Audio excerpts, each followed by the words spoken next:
ก่อนครับ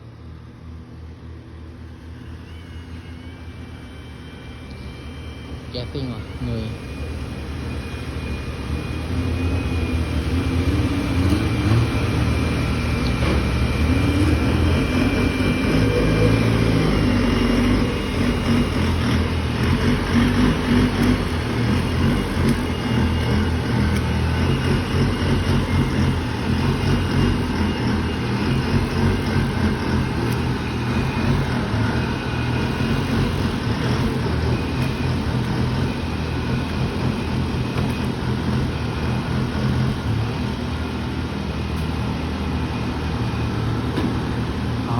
เป็นแก๊สซิ่งครับ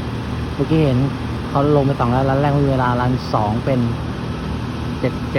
77ลองดูร้านเนี้ย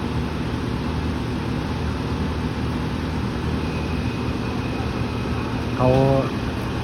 บาลานซ์หนักใหม่ด้วย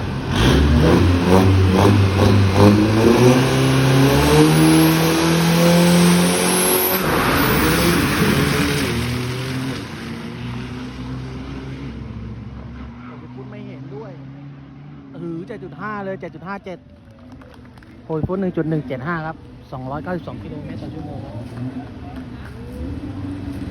7.577 ครับโอ้โหสวัสดีครับท้ายแท็กสวัสดีครับ